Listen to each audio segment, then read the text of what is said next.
Hello నమస్తే welcome to Anantha TV.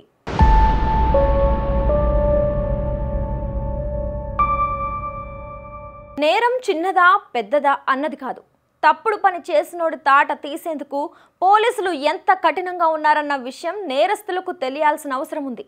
అది తెలిసినప్పుడే ఎవడైనా తప్పు చేయడానికి భయపడతాడు. ఇక ఇందుకోసం ఎంతకైనా శ్రమించేందుకు తాము సిద్ధంగా ఉన్నట్లుగా పోలీసులు కూడా సంకేతాలు ఇవ్వాల్సి ఉంటుంది. అప్పుడే ప్రజల్లో పోలీసులు ఉన్నారనే ధైర్యం ఉంటుంది. అప్పుడే దుర్మార్గులకు పోలీసులు ఉన్నారనే భయం ఏర్పడుతుంది.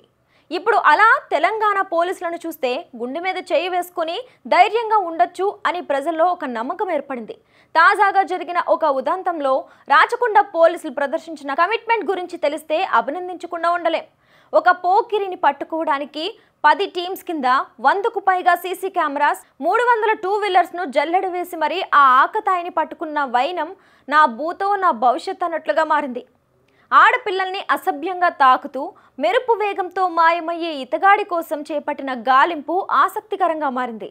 ఇంతకు ఇదెక్కడ జరిగింది, అసలేమైంది అన్న వివరాల్లోకి వెళ్తే, రాచకొండ కమిషనరేట్ పరిధిలో చోటు చేసుకున్న ఈ ఉదాంతం సెప్టెంబర్ 21న మధ్యాహ్నం ఓ యువతి తన ఇంటి వద్ద కొద్ది దూరంలో ఫోన్ మాట్లాడుతుంది. ఆమె ఫోన్ మాట్లాడుతున్న వేళలో టూ వీలర్ మీద దూసుకొచ్చిన ఒకడు ఆమె శరీర భాగాల్ని అసభ్యంగా తాకుతూ వెళ్ళాడు. వాణ్ణి పట్టుకునేందుకు ప్రయత్నించగా టూ వీలర్ మీద వేగంగా వెళ్ళిపోయాడు. దీంతో బాధిత యువతి రాచకొండ పోలీసులకు వాట్సాప్లో తనకు ఎదురైన ఇబ్బందికర పరిస్థితిని వివరిస్తూ లేఖ రాసుకొచ్చింది. దీన్ని ఫిర్యాదుగా తీసుకున్న రాచకొండ పోలీసులు సదరు పోకిరిని పట్టుకోవడానికి భారీ ఎత్తున శ్రమించారు. ఆ యువతి సమాచారాన్ని రాచకొండ షీ టీమ్స్ కు బదిలీ చేసిన సిపి సుధీర్ బాబు నిందితుడిని పట్టుకోవాలని ఆదేశించారు. దీంతో ఆ వ్యక్తిని పట్టుకునేందుకు పోలీసులు రంగంలోకి దిగారు. అయితే ముఖానికి ముసుగు, టూ వీలర్స్ నెంబర్ ప్లేట్ కు మాస్క్ తగిలించిన ఆ యువకుణ్ణి గుర్తించడం సవాలుగా మారింది. దీంతో అతన్ని గుర్తించేందుకు వీలుగా 10 ప్రత్యేక టీమ్స్ ను ఏర్పాటు చేయడంతో పాటు నిందితుడి వాహనం ప్రయాణించిన మార్గాల్ని గుర్తించేందుకు ఏకంగా 100కు పైగా సీసీ కెమెరాలను, 300కు పైగా టూ వీలర్స్ రిజిస్ట్రేషన్ నెంబర్లను జల్లెడ పట్టారు. ఈ సందర్భంగా పోలీసులు మరో అరాచకాన్ని గుర్తించారు. ఆ ఆకతాయి 4 కిలోమీటర్ల పరిధిలోనే చక్కర్లు కొడుతూ యువతుల్ని అసభ్యంగా తాకుతూ వెళ్లిన వైనం వారి దృష్టికి వచ్చింది. మహిళా హాస్టల్స్ వద్ద తప్పుడు చేష్టలకు పాల్పడ్డాడు.